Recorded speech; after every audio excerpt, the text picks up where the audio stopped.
సత్యదేవుని వెలుగు నిత్యం ఉండాలి అంటేనటువంటి అంశాన్ని దేవుడు ఈరోజు మన ముందు ఉంచాలని ఆశపడ్డాడు. ప్రేమైన వాళ్ళ చాలా జాగ్రత్తగా విందాం. మూలవాక్యము యెషయా గ్రంథము 60వ అధ్యాయము 20వ వచనం. బైబిల్ ఉన్న కళ్ళు కనబడ్డ ప్రతి ఒక్కరు తెరవండి. అక్కనే చదువుతుంది కదా, చెల్లినే చదువుతుంది కదా, నేనెందుకు రెఫరెన్స్ తీయరు అనకండి. మీ రెఫరెన్స్ తీస్తే మీ బైబిల్ మీకు సులువుగా ఉంటుంది. ప్రేమైన వాళ్ళరా, యెషయా గ్రంథము 60వ అధ్యాయము 20వ వచనము. మీ సూర్యుడు ఇకను అస్తమింపడు, నీ చంద్రుడు క్షీణింపడు. యెహోవాయే నీకు నిత్యమైన వెలుగుగా ఉండును, నీ దుఃఖ దినములు సమాప్తములగును. ఇక్కడ ఒక మాట మనకు కనబడుతుంది. ప్రేమైన వాళ్ళరా, యెహోవాయే నీకు నిత్యమైన వెలుగుగా ఉండును. యెహోవాయే దేవుడే మనకు నిత్యమైనటువంటి వెలుగుగా ఉండాలి అంటే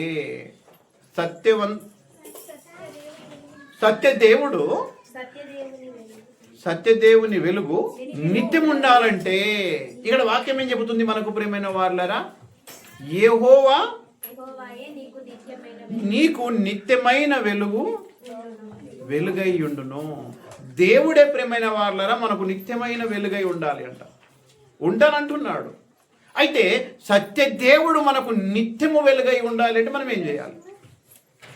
ప్రతి ఒక్కరం అనుకుంటున్న మాట ఏంటంటే, ప్రభువా నా కుటుంబం పైన మీ కాంతి, మీ ప్రకాశము, మీ సమాధానం ఉండనయ్యా, చల్లనైన చూపుతో మమ్మల్ని తాకయ్యా, మెల్లనైన స్వరముతో మాతో మాట్లాడండి అయ్యా, చల్లపూట మా చింతకు రెండయ్యా, చీకటైన బ్రతుకుల్లో మీ వెలుగును ఉదయించండి అయ్యా అని ప్రతి ఒక్కరు మనం ప్రార్థన చేస్తాం. ప్రియమైన వారలారా, ప్రతి ఒక్కరం మనం ప్రార్థన చేస్తాం. నా ప్రియమైనటువంటి దైవజనంగమా, దేవుడు మాట్లాడుతున్న మాట ఏంటిది అని అంటే ఈ వచనములో యెహోవాయే నీకు నిత్యమైన వెలుగుగా ఉండును. దేవుడే నీకు నిత్యమైన వెలుగుగా ఉండును. కీర్తనకారుడు ఇలా అంటున్నాడు. ప్రియమైన వారలారా, కీర్తనల గ్రంథములోని 27వ కీర్తనల గ్రంథములోని 27వ కీర్తన మొదటి చరణం దయచేసి. యెహోవా నాకు వెలుగును రక్షణనై ఉన్నాడు, నేను ఎవరికి భయపడుదును. సరిపోద్దమ్మా. కీర్తనకారుడు అంటున్న మాట ఏంటంటే, నాకు వెలుగు నా ఇంట్లో ఉన్నటువంటి కరెంటు బల్బు కాదు, నాకు వెలుగు నా ఇంట్లో ఉన్నటువంటి ఛార్జింగ్ బల్బు కాదు, నాకు వెలుగు నా ఇంట్లో ఉన్నటువంటి ఇంకేదో కాదు. ఒకవేళ నాకు వెలుగు కరెంట్ అయితే గనక గాలి వాన కురిస్తే ఆ వెలుగు కాస్త మటుమాయమైపోతుంది. హల్లెలూయా. నాకు వెలుగు ఛార్జింగ్ బల్బ్ అయితే గనక ఛార్జింగ్ అయిపోతే కాస్త మటుమాయమైపోయి చీకటి కమ్ముకుంటుంది. నాకు వెలుగు మొబైల్ అయితే మొబైల్ కాస్త కింద పడి పగిలిపోతే కాస్త చీకటి అయిపోతుంది. కానీ భక్తుడైనటువంటి మహారాజు గారు ఏమంటున్నారు? నాకు చదవమా, యెహోవాయే నాకు వెలుగును రక్షణనై ఉన్నాడు, నేను ఎవరికి భయపడుతున్నాను. నాకు వెలుగు నా దేవుడే, నా దేవుడు నాకు వెలుగై ఉన్నంత కాలము నేను ఎవరికి భయపడను. హల్లెలూయా. నా దేవుడు నాకు వెలుగై ఉన్నంత కాలము నేను ఎవరికి భయపడను. నా ప్రియమైనటువంటి అక్క చెల్లి, నా ప్రియమైనటువంటి తమ్ముడు, అన్న, ఈ యొక్క మధ్యాహ్న కాల సమయమందు కరెంటు పోయి అర్ధరాత్రి 1 గంట అయితే భయం అనిపిస్తుంది కాదు? కరెంటు పోయి వర్షం పడుతున్నప్పుడు 1 గంట రాత్రికి 3 గంటలకు ఒకవేళ బయటకు వెళ్ళాలంటే భయపడుతున్నావు కాదు? అయితే ఇంటిలో ఉన్నటువంటి కరెంటు అనబడిన వెలుగుపై నువ్వు ఆధారపడి ఉన్నావు.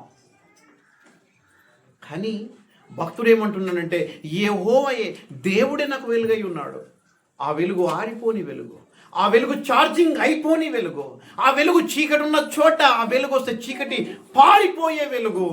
ఆయనే నాకు వెలుగై ఉన్నాడు గనక నేను ఎవరికి భయపడుతూ? నేను దయ్యానిక, భూతానిక, అప్పులక, రోగాలక, ఆఖరికి మరణమైనా సరే.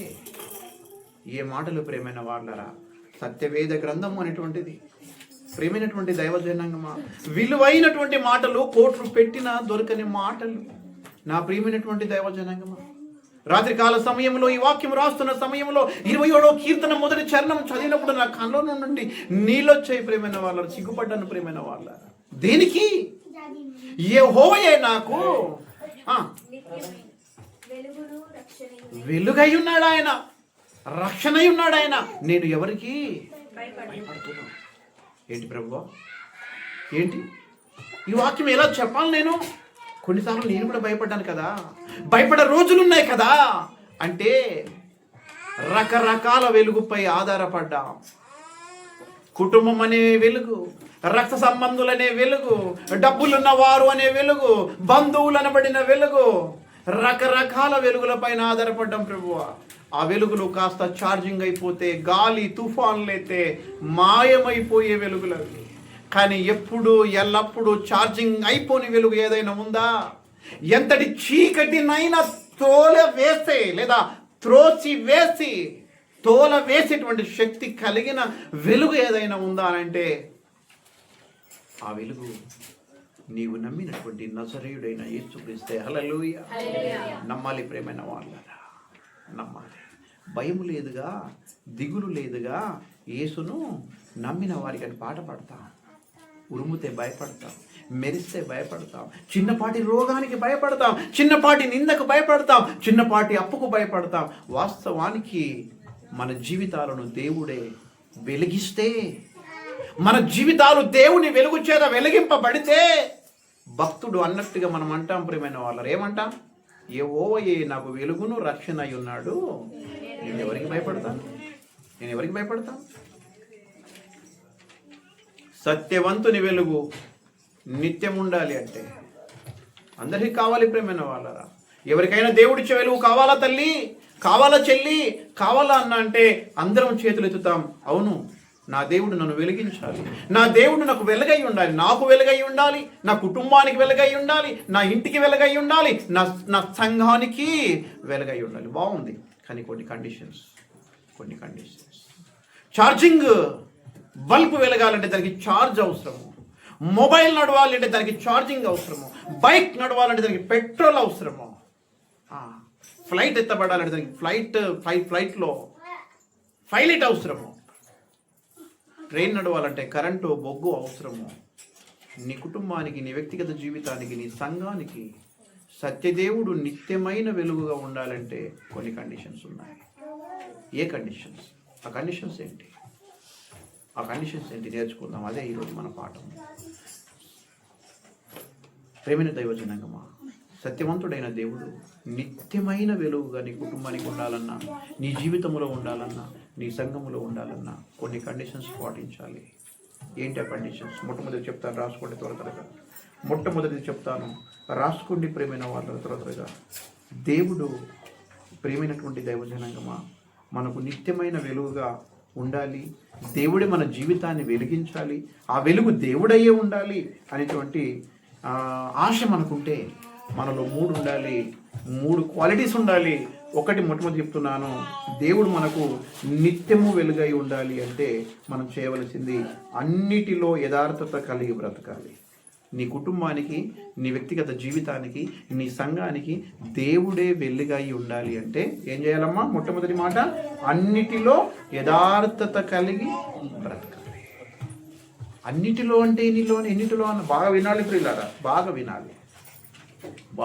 మూలవాక్యం ఏంటమ్మా మనమ్మా? మూలవాక్యం, యెహోవాయే నీకు నిత్యమైన వెలుగుగా ఉండును. ఆయన వెలిగించడం కాదు, ఆయననే వెలుగై ఉంటాడంట. ప్రేమైన వాళ్ళ వెలుగుగా ఉంటాడంట. ఆయన వెలుగుగా ఉండాలంటే ఆయన ఏం కోరుకుంటాడు నీ లోపలంటే అన్నిటిలో యథార్థత కలిగి బ్రతకాలి. అన్నిటిలో అంటే ఎన్నిటిలో రాసుకోండి. మొట్టమొదటిది, మాటలో యథార్థత కలిగి బ్రతకాలి. ప్రేమైన వాళ్ళారా, సత్యదేవుని వెలుగు నిత్యము మనకు ఉండాలి అని అంటే మన మాటలో ఏముండాలి? యథార్థత ఉండాలి. ప్రేమైన వాళ్ళారా, నవ్వుతూ కడుపులో కత్తులు దాచుకున్న సహోదరులు లేకపోలేరు. ఎందులో? విశ్వసించని వారిలో చెప్పట్లేదు నేను, విశ్వసించిన వారి యథార్థత, కపటం ఉండకూడదు. ప్రేమైన వాళ్ళరా, కపటోపాయము చేత దావీదు గారిని ఎంతో కాలం ప్రేమైన వాళ్ళరా చంపాలని ఆశపడ్డాడు. ఎవరు? సౌలు మహారాజు. హత్య చేయబడి, ఆత్మహత్య చేయబడి లోకాన్ని కూలిపోయినటువంటి చరిత్ర మనకు తెలుసు. యథార్థత, అన్నిటిలో యథార్థత కలిగి బ్రతకాలి. మొట్టమొదటిగా మాటలో ఏముండాలి? యథార్థత ఉండాలి. నోరు ఏం మాట్లాడుతుందో హృదయంలో అదే ఉండాలి. లొకేషన్ నువ్వు చాలా మంచిగా ఉన్నా అని ముందర చెప్పి ఆయన పోయిన తర్వాత మరొకటి మాట్లాడితే అది యథార్థత కాదు. ప్రియమైన వాళ్ళ మాటల్లో యథార్థత కలిగి ఉండాలి. అది అత్త విషయంలో కావచ్చు, మామ విషయంలో కావచ్చు, అక్క విషయంలో కావచ్చు, చెల్లె విషయంలో కావచ్చు, భర్త విషయంలో కావచ్చు, భార్య విషయంలో కావచ్చు, ఆఖరికి దేవుని విషయంలో అయినా సరే యథార్థత కలిగి బ్రతకాలి. రెండవది పాటలో యథార్థత ఉండాలి. ఏంటమ్మా? పాటలో నిత్య దేవుని వెలుగు, సత్య దేవుని వెలుగు మనకు నిత్యం ఉండాలంటే ఒకటి మాటలో యథార్థత కలిగి బ్రతకాలి.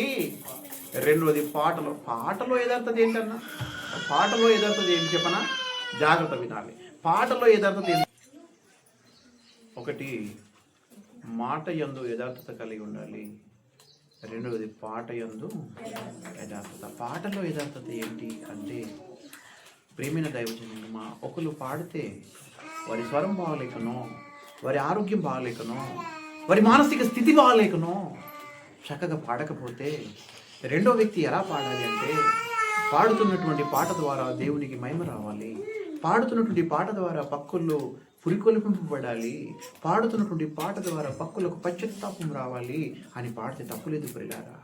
ఇక పాడినవు నేను పాడుతూ చూడు, ఎవరికి రాని పాట, ఎవరు పాడని పాట, ఎవరు ఎత్తని పాట, ఎవరికి రాని పాట, ఎవరు అందుకొని పాట. పాటలో ఏముండాలి? యథార్థత ఉండాలి.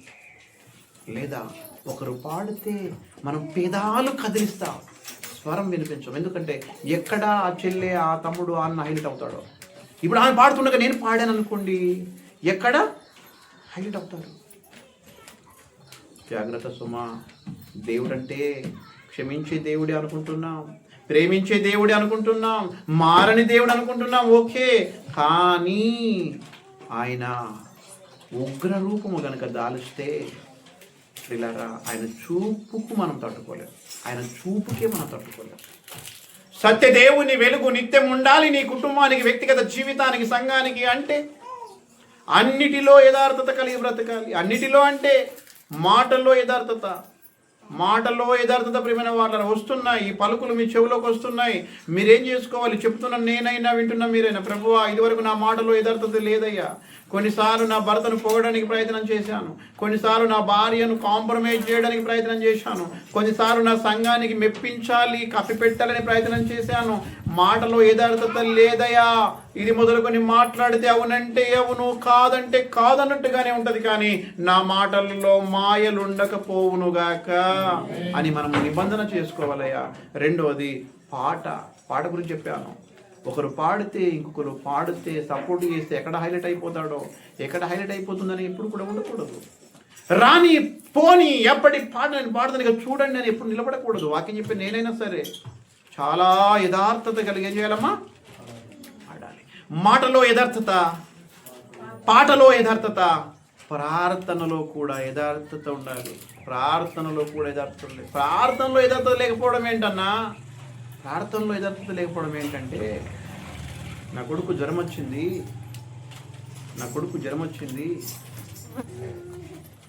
తిమోతయ్య గారి కూతురికి, క్షమించండి లేదనుకుంటే, తిమోతయ్య గారి కూతురికి జ్వరం వచ్చింది, నా కొడుకుది కాలు ఇరిగింది. అప్పుడు తిమోతయ్య గారు, ప్రభువా నీకు స్తోత్రములు తండ్రి, ఈ జ్వరం నుంచి విడిపించు నాయన, ఈ జ్వరం నుంచి విడిపించు నాయన, ఈ జ్వరం నుంచి విడిపించు నాయన. కన్నీళ్ళు ప్రార్థన. నా కొడుకు ప్రార్థన సరికంటే, ప్రభువా నిత్య స్వరూపుకి కాలిగిన ఆయన బాగు చేయి తండ్రి, యేసుని అడుగుతున్నాను తండ్రి, ఆమేన్. ఈ ప్రార్థనలో మీకు వ్యత్యాసం కనబడదా? కనబడలేదా? వాస్తవానికి ఎవరి గురించి ఎక్కువగా ప్రార్థన చేయాలి? ఎవరు ఎక్కువ అపాయంలో ఉన్నారు కదా? అది మనం చేసే ప్రార్థన అంటే, మన కుటుంబం వచ్చేసరికంటే కన్నీళ్ళు వస్తాయి మనకు. చీమ గుట్టకపోయినా పర్లేదు, పక్క కుటుంబానికి పాము కుట్టినా కూడా సింపుల్గా చేస్తాం. దీన్ని ఏమంటారంటే యథార్థమైన ప్రార్థన కాదది. పిల్లరా, ఏమనుకుంటున్నారు మీరు? దేవునితో నడవడం అంటే ఏమనుకుంటున్నారు మీరు? ఎటుబడి అనుకుంటున్నారా? అది మనం ఫీల్ అవుతున్నాం. అది దేవుడు మెచ్చడు, దేవుడు నచ్చడు కూడా నచ్చడు. సత్యదేవుని వెలుగు నిత్యం ఉండాలి అని అంటే ఒక భక్తుడు ఎలా అన్నాడో, యెహోవాయే నాకు వెలుగు, నా రక్షణ, నేను ఎవరికి భయపడుదును. ఆయన అన్నట్టుగా మనం అనాలి అంటే మన కుటుంబాన్ని, మన వ్యక్తిగత జీవితాన్ని, మన సంఘాన్ని దేవుడే వెలుగై వెలిగించాలి. ఆ దేవుడి వెలుగు మనకు నిత్యం ఉండాలి అని అంటే నువ్వు అన్నిటిలో యథార్థత కలిగి బ్రతకాలి. ఒకటి మాట యందు, పాటలో, ప్రార్థనలో, నాలుగవది ప్రవర్తనంతటిలో యథార్థత కలిగి ఉండాలి. హల్లెలూయా. ప్రవర్తన అంతటిలో గట్టిగా చప్పటి కొట్టు పాట పాడతాం, బాగుంది. యథార్థంగా పాట పాడుతుంది అక్క చెల్లె, యథార్థంగా మాట్లాడుతుంది అక్క చెల్లె, యథార్థంగా ప్రార్థన చేస్తుంది. కానీ ప్రవర్తన అంతటిలో ఏముండాలి? యథార్థత ఉండాలి. ఎప్పుడు కనబడని ఒకసారి కడితే, ఎక్కడిది ఈ సారీ అని భర్త ప్రేమతో అడిగితే, దాచిపెట్టిన డబ్బుతో కొంటావు, అక్కకున్నది, అమ్మకున్నది, చెల్లెకున్నది అత్త పంపించింది. ఎప్పుడు చూడని భర్త నీ పర్సు తీస్తే, ఉన్నటువంటి 3,000 రూపాయలు ఉండవలసినటువంటి 1,000 రూపాయలే ఉంటే, భర్తకు తెలియక, భార్యకు తెలియక, పిల్లలకు తెలిసిన అప్పు చేసుకొని కట్టి కుటుంబానికి ఖర్చయ్యాయి అని చెప్పేటువంటి భర్తలు లేకపోలేరు. ప్రవర్తన అంతటిలో ఏముండాలి? యథార్థత ఉండాలి. మాటలో యథార్థత ఉంది, పాటలో యథార్థత ఉంది, ప్రార్థనలో యథార్థత ఉంది. ప్రవర్తన అంతటిలో యథార్థత లేకపోతే సత్యదేవుని వెలుగు నిత్యము నీకుండదు. సత్యదేవుని వెలుగు ఎక్కడైతే నిత్యం ఉండదో అక్కడ భయం ఉంటుంది, అక్కడ చీకటి ఉంటుంది, అక్కడ చీకటికి సంబంధించిన కార్యక్రమాలు జరుగుతాయి. హల్లెలూయా, హల్లెలూయా. గమనించాలి ప్రియమైన వాళ్ళరా. ఏంటి? సత్యదేవుని వెలుగు నిత్యం ఉండాలి అంటే మన కుటుంబానికి మొట్టమొదటి మనం ఏం కలిగి ఉండాలి? ప్రవర్తన అంతటిలో మనం ఏం చేయాలి? యథార్థత కలిగి ఉండాలి. అన్నిటిలో యథార్థత అంటే 4 నేర్చుకున్న మాట, పాట, ప్రార్థన, ప్రవర్తన. హల్లెలూయా. ఇక రండి, నేను చూపెడతాను ప్రేమైన దైవజనాంగం ఒక రెఫరెన్స్. కీర్తనల గ్రంథము 112 కీర్తన 4వ చరణం. కీర్తన 112:4 దయచేసి ప్రియులారా. ఇశ్రాయేలుకు నియమింపబడిన శాసనమును బట్టి యెహోవా నామమునకు. ఒక్క నిమిషం. 112:4 యథార్థవంతులకు చీకటిలో వెలుగు పుట్టును. సరిపోద్దమ్మా. ఏంటంట? అన్నిటిలో యథార్థత కలిగి బ్రతకాలి. సత్యదేవుని వెలుగు నిత్యం ఉండాలంటే అన్నిటిలో యథార్థత కలిగి బ్రతకాలనుకున్నాం కదా. 112:4 భక్తుడు ఏమంటున్నాడంటే, యథార్థవంతులకు చీకటిలో వెలుగు పుట్టును. హల్లెలూయా, హల్లెలూయా. చీకటిలో వెలుగు ప్రేమైన దైవజనంగా, చీకటిలో వెలుగు.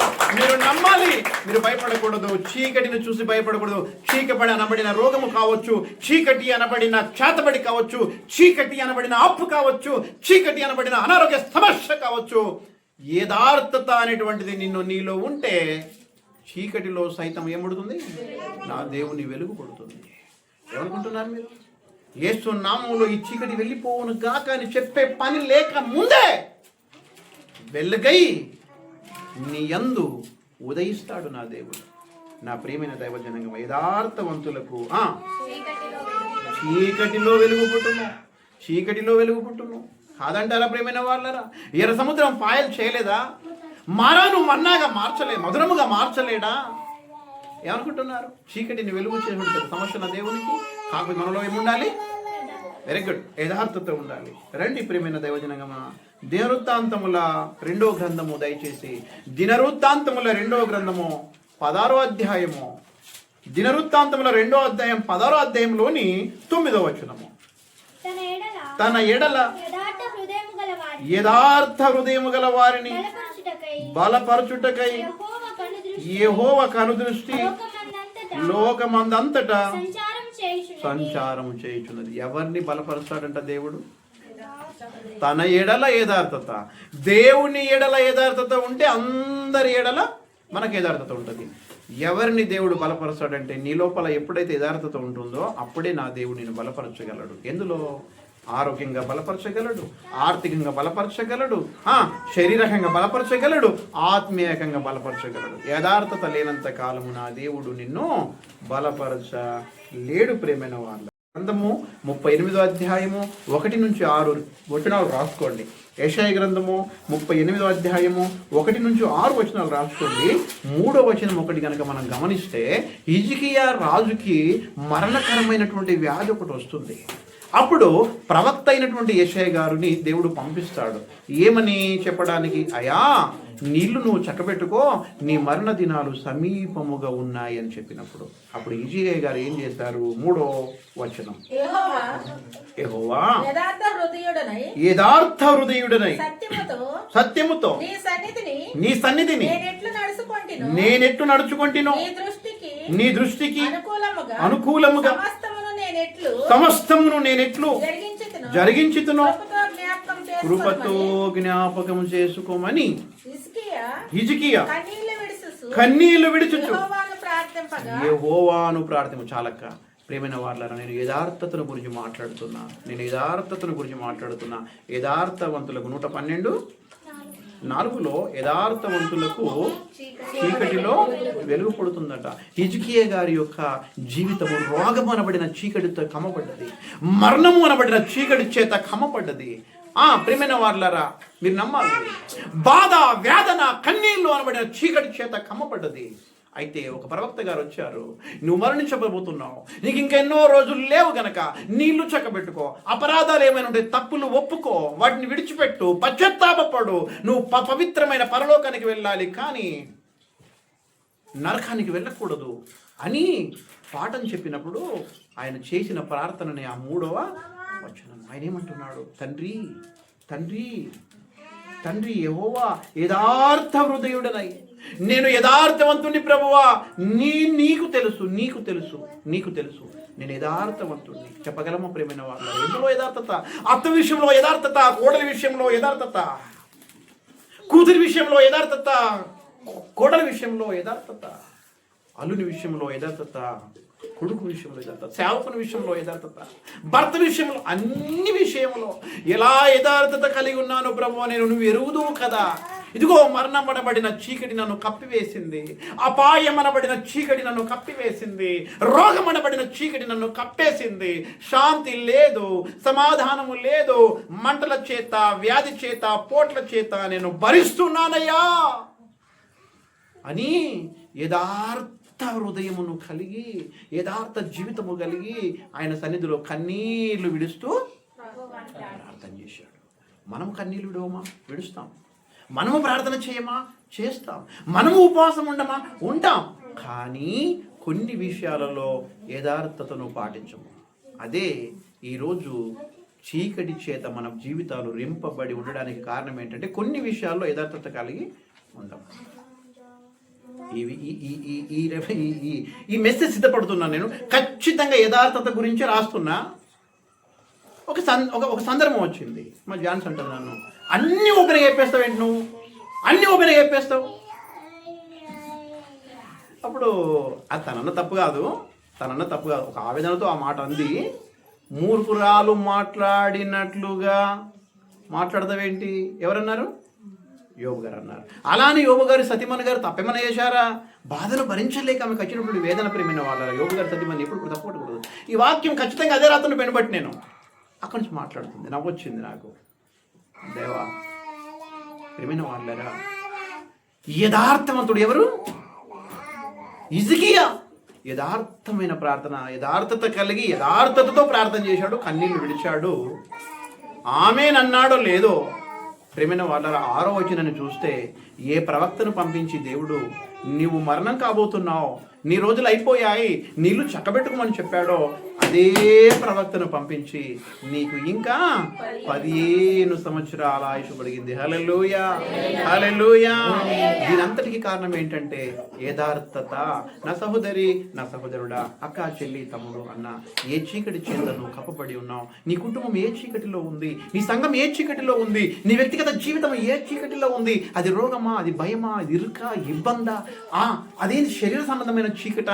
ఈరోజు దేవుడు అంటున్నాడే, సత్య దేవుణ్ణి వెలుగు నీకు నిత్యం ఉండాలంటే నువ్వు అన్నిటిలో యథార్థత కలిగి ఉండాలి. హిజ్కియా గారు యథార్థవంతుడుగా ఉన్నాడు గనక ఆ యథార్థవంతులకు చీకటిలో కూడా వెలుగు పుట్టునంటే పుడుతుందా అంటే ఖచ్చితంగా మరణమనబడిన వెలుగులో, చీకటిలో వెలుగు పుట్టింది, 15 సంవత్సరాల ఆయుష్ పొడిగించబడ్డది. హల్లెలూయా.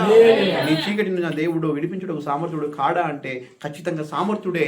కానీ ఎందుకు విడిపించబడలేకపోతుంటున్నావు అంటే మాట, పాట, ప్రార్థన, ప్రవర్తనలో ఏముండాలి? యథార్థత ఉండాలి. హిజ్కియా గారు యథార్థత కలిగి బ్రతికాడు, యథార్థత కలిగి ప్రార్థించాడు. 15 సంవత్సరాల ఆయుష్ అనబడిన వెలుగుతో వెలిగించబడ్డాడు. లూకా రాసిన సువార్త 5వ అధ్యాయము. లూకా రాసిన సువార్త 5వ అధ్యాయం దయచేసి 5వ వచనము.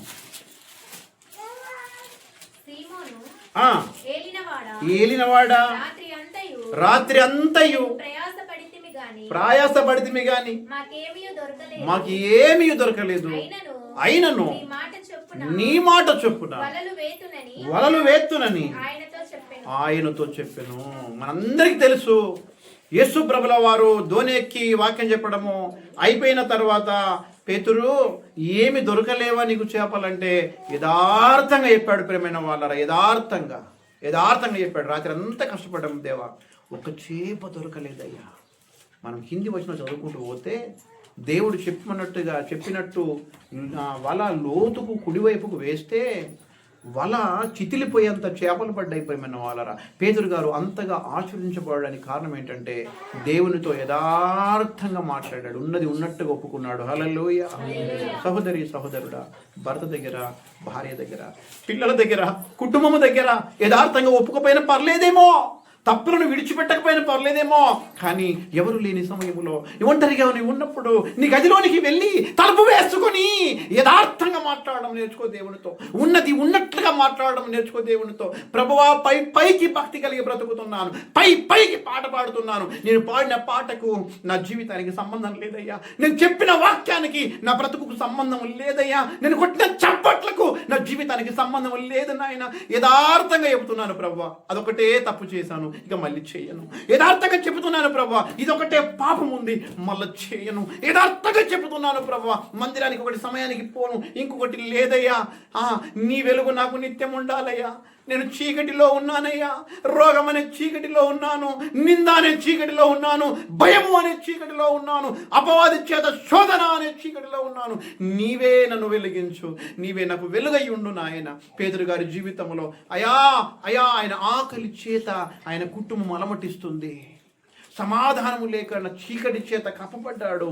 యథార్థంగా మాట్లాడాడు కనుక వల చితిలిపోయేంత చేపలు పట్టారు. ఏమనుకుంటున్నారు?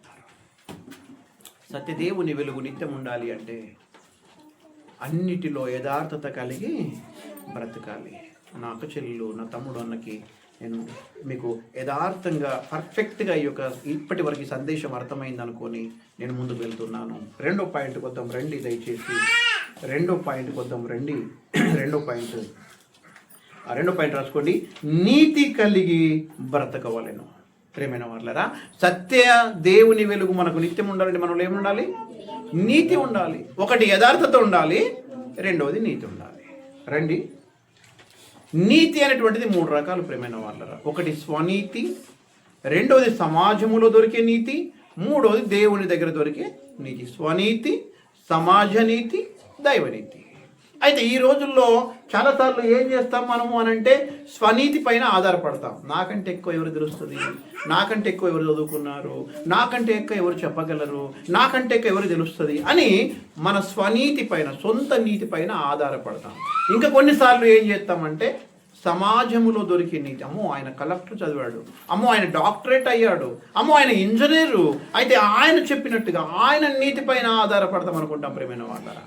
కానీ సత్యవేద గ్రంథము నీకు కనిపించేంత సైజులో, నీకు అర్థమయ్యే భాషలో నీ ఇంట్లో ఉన్న సంగతి నువ్వు మర్చిపోతావు. వాస్తవానికి ఏ నీతి పైన ఆధారపడాలి? దైవ నీతి పైన ఆధారపడాలి. దైవ నీతి కలిగి బ్రతకాలి. ఒకటి యథార్థత కలిగి బ్రతకాలి, రెండవది నీతి కలిగి బ్రతకాలి అనే విషయం గమనించాలి. ఆ నీతి 3 రకాలది. స్వనీతిని ఉపయోగించకూడదు, సమాజంలో దొరికే నీతిని పొద్దు, దైవ నీతిని కలిగే మనం బ్రతకాలి ప్రేమైన వాళ్ళ. మత్తయి సువార్త 1వ అధ్యాయము 19వ వచనం దయచేసి. మత్తయి సువార్త 1వ అధ్యాయము 19వ వచనం ముగిస్తున్నాం. ఆమె భర్త అయిన యోసేపు నీతిమంతుడై ఉండి ఆమెను అవమానపరచనుల్లక రహస్యముగా ఆమెను విడనాడ ఉద్దేశించిన. మనందరికీ తెలుసు, పైన సంసారము చతరంగమా దేవుడు పెట్టిన అనుబంధమా అనేటువంటి పాయింట్లో కూడా నేను వివరించలేకపోయినా సమయం లేక. కానీ ఎవరికి సత్యదేవుడు నిత్యం వెలుగుగా ఉంటాడంటే, ఒకటి యథార్థత కలిగి బ్రతికిన వారికి, రెండవది దైవనీతి కలిగి బ్రతికిన వారికి. అయితే దైవనీతికి సంబంధించిన పాయింట్లు మనం ఎవరిని తీసుకున్నాం? యోసేపు గారిని తీసుకున్నాం. మరియమ్మ భర్త అయినటువంటి యోసేపు గారిని తీసుకున్నాం. మరియ భర్త అయిన యోసేపు నీతిమంతుడై ఉండి, ఆయన నీతిమంతుడు అంటే నీతిమంతుల యొక్క లక్షణాలు ఎలా ఉంటాయంటే, ఒకరి పాపమును ఒకరి తప్పును పబ్లిక్ చేయరు. హల్లెలూయా. పాపము చేత నేను పట్టబడినప్పుడు, రాళ్లతో నన్ను తరమాబడినప్పుడు, ఆసక్తితో, పాపము చేత నేను పట్టబడినప్పుడు, రాళ్లతో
యోసేపు గారు మరియమ్మకు సంబంధించినటువంటి విషయం మనందరికీ తెలుసు ప్రియమైన వాళ్ళరా. అంతకుముందు పురుషుని యొక్క సహాయము లేకుండా, ప్రమేయము లేకుండా ఎవరైనా చరిత్రలో గర్భమును దాల్చారా అని ఇప్పుడైతే మనకు ఆధారం ఉంది. మరియమ్మ గారు పురుషుని ప్రమేయము లేకుండా దేవుని సంకల్పము చొప్పున దేవుని నిర్ణయము ప్రకారము గర్భము ధరించింది, పరిశుద్ధత కలిగి బ్రతికిందని మనకు తెలుసు. ఎందుకు? మరియమ్మ మనకు ఉంది గనక. అయితే ఆ కాలంలో అంతకుముందు ఎవరైనా చరిత్రలో జరిగిందని జరగలే. అప్పుడు ఆ నోట పడి ఈ నోట పడి ఎంతమంది యోసేపును అని ఉండరు. ఒరే యోసేపు, అలాంటి పరిస్థితి చూడబడ్డది, జాగ్రత్త, నువ్వు పోయి పొడిసేయి, యాసిడ్ పోయి కొట్టు, చంపు, తిట్టు, పబ్లిక్ రచ్చబండగడికి లాగు అని ఎంతోమంది చెప్పి ఉంటారు ప్రేమైన వాళ్ళరా. కానీ మరియమ్మ భర్త అయిన యోసేపు ఏమయ్యండి? అండర్లైన్ చేసుకోవాలి. నీతి నీ భర్తను పబ్లిక్ చేయదు, నీతి నీ సేవకుని పబ్లిక్ చేయదు, నీతి నీ సంఘాన్ని పబ్లిక్ చేయదు. నీతి నిన్ను ఏం చేస్తుందంటే నిన్ను క్షమిస్తుంది, నిన్ను ప్రేమిస్తుంది, నీకు అర్థమయ్యేలా చెప్పుతుంది, నువ్వు పడిపోతే పైకి లేపుతుంది, నువ్వు కోపగించుకుంటే క్షమిస్తుంది. ఏమనుకుంటున్నాను? సత్యవంతుని వెలుగు నిత్యం ఉండాలి అంటే ఏముండాలి? నీతి ఉండాలి. ఎక్కడైతే నీతి ఉంటుందో అక్కడ గొడవలు ఉండవు, ఎక్కడైతే నీతి ఉంటుందో అక్కడ కోపం ఉండదు, ఎక్కడైతే నీతి ఉంటుందో అక్కడ తొందరపాటు ఉండదు, ఎక్కడైతే నీతి ఉంటుందో అక్కడ చీకటి ఉండదు, ఎక్కడైతే నీతి ఉంటుందో అక్కడ దేవుడే వెలుగై ఉంటాడు. హల్లెలూయా, హల్లెలూయా. నా ప్రియమైనటువంటి సహోదరి, నా సహోదరుడా, గమనించాలి, మనం ఎలా ఉండాలి? నీతి కలిగి బ్రతకాలి. ఇది కొత్త నిబంధనలోని యోసేపు గారిని చూపించాను. పాత నిబంధనలోని యోసేపు గారి దగ్గరికి వద్దాం రండి. పాత నిబంధనలోని యోసేపు గారి దగ్గరికి వద్దాం రండి ప్రియమైన దైవజనాంగమా. నేను చెప్తాను, ఒక్కొక్క పాయింట్ మీరు రాసుకోండి. పాత నిబంధన యోసేపు గారి దగ్గరికి వస్తే మొట్టమొదట అన్నదమ్ముల అసూయ యోసేపు పైన. అన్నదమ్ముల అసూయ ఒకటి. రెండోది అమ్మబడిన చోట అవమానము. మూడోది నివసించుచున్న నివాసములో నింద. నాలుగోది చేయని నేరమునకై చెరసాల. ప్రియమైన వాళ్ళరా, ఈ నాలుగు దిక్కుల నుండి చీకటై కమ్ముకున్న ఎవరిని? యోసేపు గారిని. 4 అన్నదమ్ముల అసూయ, అమ్మబడిన చోట అవమానం, నివసించుచున్న ఇంటిలో నింద, చేయని నేరమునకై చెరసాల. ఈ 4 చీకటై ఆయనను అలుముకున్నా, ఆయనను కప్పుకున్నా, ఆయనను ముచ్చటించినా ఏ ఒక్క దగ్గర కూడా ఆయన నీతి తప్పలేడండి. హల్లెలూయా.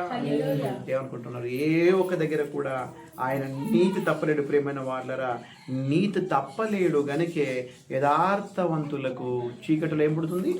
వెలుగు పుడుతుంది. ఆది కాండము 41:38 నుంచి 45 వరకు మీరు రాసుకొని చదివే పని సమయం లేదు. ఆది కాండము 41:38 నుంచి 45 వరకు రాసుకోండి. కానీ 38లో ఒక మాట ఉంటుంది, అక్కడ చదవండి. అతడు తన సేవకులను చూచి ఇతని వలె దేవుని ఆత్మగల మనుషుని కనుగొనగలమా అని. ప్రేమైన వాళ్ళరా, అక్కడ ఉన్నటువంటి జ్యోతిష్కులు ఉన్నారు. ఐగుప్తు దేశంలో జ్యోతిష్కులు, పంచాంగం చూసేవారు ఉన్నారు, ఇంకా సోదేపు వారు ఉన్నారు. కానీ ఎవరు కూడా ఎవరు కలిగిన కళకు, పరో కలిగిన కళకు భావం చెప్పలేరు. కానీ ఎవరు చెప్పారు? యోసేపు గారు చెప్పారు. అప్పుడు ఎవరు గమనించారు? పరో గమనించాడు. ప్రేమైన వాళ్ళరా, ఇతని వంటి ప్రేమైన వాళ్ళరా ఏదక ఆత్మగల మనుషుడు కనుగొనగలమా? అతడు తన సేవకులను చూచి ఇతని వలె దేవుని ఆత్మగల మనుషుని కనుగొనగలమా? ప్రియమైన దైవజనంగమా, నేను ఎప్పుడు కన్నాను కళ? రాత్రిలో కన్నాను. రాత్రిలో ఏముంటుంది? చీకటి ఉంటుంది. చీకటిలో కలిగినటువంటి కళను ఆయన వెలుగులో చెబుతున్నాడు. అంటే ఆయన దేవుడు ఆయనను వెలిగించాడు. హల్లెలూయా. ఆయన దేవుడు ఆయనను వెలిగిస్తే తప్ప చీకటిలో ఉన్నటువంటి దానిని ఆయన వెలుగులో చెప్పలేకపోతున్నాడు. ఇతని వంటి ఆత్మ కలిగిన వారు ఎవరైనా ఉన్నారా? అంత చక్కటి మాట కలిగిన వారు. సత్యవంతుడు నీకు నిత్యము వెలుగై ఉంటే అనేకులు నిన్ను పొగుడుదురుగాక, అనేకులు నిన్ను నమ్ముదురుగాక, అనేకుల్ని చెంతకొచ్చి నీ మాటలు విందురుగాక. ప్రియమైన దైవజనంగా ఏమనుకుంటున్నారు? దేవుడు నాకు వెలుగై ఉంటే నాకు ఏమనుకుంటున్నారా? ఐగుప్తు దేశానికి చక్రవర్తి. ప్రియమైన వాళ్ళ చదువుకున్న వాళ్ళకి అర్థమవుతుంది. 100 మంది రేవంతులు కూడా ఒక పరతో సమానులు కారు. ప్రియమైన వాళ్ళ గమనించండి. అంత కెపాసిటీ కలిగినటువంటి వ్యక్తి పక్కన సింహాసనం వేసి సింహాసనం పైన కూర్చోబెట్టి చీకటిలో కలిగినటువంటి కళకు భావమైన వెలుగులో చెబుతున్నాడంటే ఆ వెలుగు ఆయన దేవుడి వెలుగు అయి ఈయన ఉన్నాడు కనుక, ఈయన జీవితాన్ని ఆయన దేవుడు వెలిగించాడు కనుకే ఈయన చెప్పగలిగాడు అన్నట్టు చూస్తున్నాం. ప్రియమైన వాళ్ళరా, అయ్యా యోసేపు, పేరుకు మాత్రం నేను రాజును, కానీ ఐగుప్తు దేశం అంతటికి నీవే రాజు అని సింహాసనం పైన కూర్చోబెట్టి చేతికి బంగారు ఉంగరము తొడిగించి జేలు కొట్టించాడు. ప్రేమైన వాళ్ళరా, యెషయా గ్రంథము 60:20 యెహోవాయే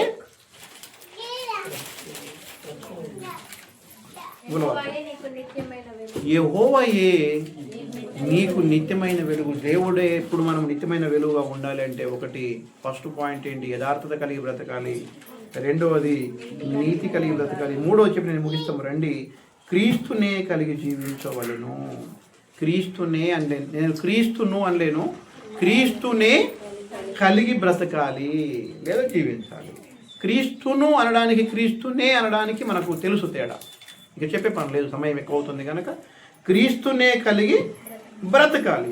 క్రీస్తును కలిగి బ్రతకడం అంటే ఏంటి అని అంటే ఆదివారం ఆరాధన చేయడము, సోమవారము ఇంకొక భజన చేయడము, సోమవారం కుటుంబ ప్రార్థన పెట్టుకోవడము, మంగళవారం నాడు సీరియల్ చూడడము, మంగళవారం నాడు సీరియల్ చూడడం, బుధవారం యథావిధిగా ఉపవాస ప్రార్థన చేయడం. దీన్ని ఏమంటారు? క్రీస్తును కలిగి బ్రతకడం. క్రీస్తునే కలిగి బ్రతకడం అంటే ఆదివారం నీ బ్రతుకు చర్చిలో ఏదైతే ఉంటుందో సోమవారం ఇంటిలో నీ బ్రతుకు అదే ఉంటుంది. నీ భర్త ముందర నీ పరిశుద్ధత ఎలా ఉంటుందో నీ భార్య నీ భర్త లేనప్పుడు నీ పరిశుద్ధత అలా ఉంటుంది. నువ్వు స్త్రీవైనా పురుషునివైనా. కష్టకాలములో నీకు దేవుడు క్రీస్తే, నష్టకాలములో నీకు దేవుడు క్రీస్తే, అన్నీ ఉన్న కాలములో కూడా దేవుడు నీకు దేవుడు క్రీస్తే. కొన్నిసార్లు మనకు దేవుడు టీవీలు అవుతాయి, కొన్నిసార్లు రక్త సంబంధులు అవుతారు దేవుళ్ళు. నాకంటే ఎక్కువ ఎవరిని గురించి ఆలోచిస్తావో, ఎవరిని ప్రేమిస్తావో అది నీకు విగ్రహమే అన్నాడు దేవుడు. దాన్ని ఆరాధిస్తున్నట్టే. జాగ్రత్త. క్రీస్తునే కలిగి మనం ఏం చేయాలి? బ్రతకాలి. ప్రేమ యోబు గ్రంథము రండి, యోబు గ్రంథము 13వ అధ్యాయము క్షమించండి, యోహాను సువార్త 8:12. మరలా యేసు, నేను లోకమునకు వెలుగును, నన్ను వెంబడించు వారు చీకటిలో నడవకుండా జీవపు వెలుగు కలిగి ఉండుడని వారితో చెప్పెను. మన దేవుడు వెలుగై ఉన్నాడు ప్రియమైన వాళ్ళారా, ఆయననే మనం వెంబడించాలి. యోబు గ్రంథం 13:15. యోబు 13:15. ఇదిగో ఆయన నన్ను చంపినను నేను ఆయన కొరకు కనిపెట్టుచున్నాను. ఏం మాట ప్రేమైన వాళ్ళరా, అన్నీ ఉన్నా ఏమి చంపిన పర్లేదు కానీ నేను ఆయనను మాత్రము విడిచిపెట్టను అంటున్నాడు ప్రేమైన యోబు గారు. ఇది క్రీస్తునే కలిగి బ్రతకడం అంటే ఏంటంటే అన్నీ ఉన్నా ఆయననే సేవించాలి, ఏమీ లేకపోయినా దేవుణ్ణే ప్రార్థించాలి. మీరు నమ్మాలి ప్రేమైన వారు. కాబట్టే యోబు గ్రంథము 42 అధ్యాయము 8 నుంచి మనం 10 వరకు రాసుకోండి. 8 నుంచి 10 వరకు రాసుకోండి. యోబు 42 8 నుంచి 10 వరకు రాసుకోండి. 8వ వచనం ఒక చదవాలి ప్లీజ్. దాని మీద 42:8. కాబట్టి 7 ఎడ్లను 7 పొట్టేళ్లను ఓకే మీరు తీసుకొని నా సేవకుడైన ఏబునద్దకు పోయి మీ నిమిత్తము దహన బలి అర్పింపబలిను. అప్పుడు నా సేవకుడైన ఏబు మీ నిమిత్తము ప్రార్థన చేయును. మీ అవివేకమును బట్టి మిమ్మల్ని శిక్షింపక ఉండునట్లు నేను అతనిని మాత్రము అంగీకరించదను. అతని మనవిని మాత్రము అంగీకరించదను. ఎంత గొప్ప మాట ప్రియమైన వాళ్ళారా. 4వ పాయింట్ ఏంటంటే దేవునినే కలిగి మనము బ్రతకాలి ప్రేమైన. యోబు గారికి శ్రమలు వచ్చాయి, అనారోగ్య సమస్యలు వచ్చాయి, నిందలు వచ్చాయి, అపహాసకులు అపహసించారు, స్నేహితులు వెలివేశారు. అయినప్పటికీ కూడా నేను చచ్చిపోతా కానీ నా దేవుని నేను విడిచిపెట్టనని ప్రియమైన వాళ్ళరా. దేవుణ్ణే కలిగి బ్రతికాడు కాబట్టి తన స్నేహితులకు చెప్తున్నాడు, రే మీ ప్రార్థనలు నేను వినను. మీరు బాగా ఇక్కడ గమనించాలి, మీ ప్రార్థనలు వినను. ఎందుకు వినను? మీరు నన్ను వెంబడించారు. కొన్నిసార్లు వెంబడిస్తారు, కొన్నిసార్లు పక్కన పెడతారు. మీకు నచ్చితే నన్ను ప్రార్థన చేస్తారు, నచ్చకపోతే టీవీ అంటారు. నచ్చితే బైబిల్ చదువుతారు, నచ్చకపోతే ఇంకొకటి ఏదో చదువుతారు మీరు. కానీ నా సేవకుడు యోబును చూసావా? ఆయన కష్టాలలో, నష్టాలలో, కన్నీళ్ళు నన్ను తెచ్చిన పర్లేదు కానీ ఆయననే ఆరాధిస్తానన్నాడు. నన్నే కలిగి ఆయన బ్రతికాడు. కాబట్టి మీరు నా కోపం నుండి విడిపించబడాలంటే మీ కొరకు ఆయన దహన బలి అర్పించాలి. హల్లెలూయా. మీ కొరకు ఆయన ప్రార్థన చేయాలి అంటున్నాడు ప్రేమైన వాళ్ళు. నా సహోదరి, నా సహోదరుడా, ఇష్టం వచ్చినప్పుడు ప్రార్థన చేసి ప్రభువా నన్ను విడిపించున్నాడు, తప్పించు అంటే ఆయన తప్పించడు. నీ ప్రార్థన, నా ప్రార్థన ఆయన వినడు. కష్టాలలో, నష్టాలలో, కన్నీళ్ళలో ఆయనను కలిగి మనం బ్రతకాలి. చచ్చిన పర్లేదు ప్రభువా, నేను కాదనయ్యా. నా శవం ఇక్కడ తేలిన పర్లేదు ప్రభువా, నీకు వ్యతిరేకంగా నేను మాట్లాడను ఆయన అని కనుక మనం కమిట్మెంట్ కలిగి అన్నీ ఉన్నా ఏమీ లేకపోయినా దేవుణ్ణే కలిగి మనం బ్రతుకుతే ప్రేమైన వాళ్ళ మనం ఎవరి కోసం ప్రార్థన చేసినా మన ప్రార్థన వారి పక్షాన అంగీకరించునుగాక. అంగీకరిస్తాడు ప్రేమైన వాళ్ళరా. వాళ్ళ ముగ్గురు స్నేహితులను గురించి ప్రార్థన చేస్తే వారిని క్షమించడమే కాకుండా 10వ వచనంలో చూస్తే కోల్పోయినటువంటి అన్నిటినీ కూడా యోబు గారికి దేవుడు 2 అంతలుగా దయచేసినట్టు కనిపిస్తుంది. ఇది మొదలుకొని యెహోవాయే నీకు నిత్యమైన వెలుగుగా ఉండును. కీర్తనలు 27:1 త్వరగా కీర్తనలు 27:1 యెహోవా నాకు వెలుగును రక్షణనై ఉన్నాడు, నేను ఎవరికి భయపడతాను. దేవుడే మనకు వెలుగుగా ఉంటే మనం ఎవరికి భయపడకపోయిన వాళ్ళు. అందుకే సత్య దేవుడు మనకు నిత్యమైన వెలుగుగా ఉండాలంటే మన లోపల ఒకటి యథార్థత ఉండాలి. ఆ యథార్థత ఎందులో ఉండాలి? మాటలో ఉండాలి, పాటలో ఉండాలి, ప్రార్థనలో ఉండాలి, ప్రవర్తన అంతటిలో ఉండాలి. రెండవది ఏం కలిగి ఉండాలి? నీతి కలిగి బ్రతకాలి ప్రేమైన వాళ్ళరా. నీతి ఎక్కడైతే ఉంటుందో అక్కడ గొడవలు, అశాంతి, అసమాధానము, చీకటి ఉండదు. ఆ నీతి మంతుడు ఎవరెవరు చూసాం మనం? కొత్త నిబంధనలో యోసేపు గారిని చూసాం, పాత నిబంధనలో యోసేపు గారిని చూసాం. అన్నదమ్ముల చేత అవమానించబడ్డాడు, అమ్మబడిన చోట అవమానించబడ్డాడు. ఉన్నటువంటి ఇంటిలో ప్రేమైన వారి నివాసంలో నిందలు ఉన్నాయి, చేయని నేరంపై చెరసాలలు ఉన్నాయి. అయినప్పటికీ కూడా ఆయన నీతి తప్పలేడు కనుక ఆయనకు వెలుగై ఉన్నాడు. దేవుడు నిలిచాడు, ఐగుప్తును ఏలేటువంటి అధికారం ఇచ్చాడు. చివరిగా ఎట్టి పరిస్థితుల్లో క్రీస్తునే కలిగి బ్రతకాలి. యోబు గారు అన్ని పోయినా దేవుని వదిలిపెట్టను అన్నాడు. 2 అంతలుగా సంపాదించుకొని దేవుని చేత వెలిగింపబడ్డాడు.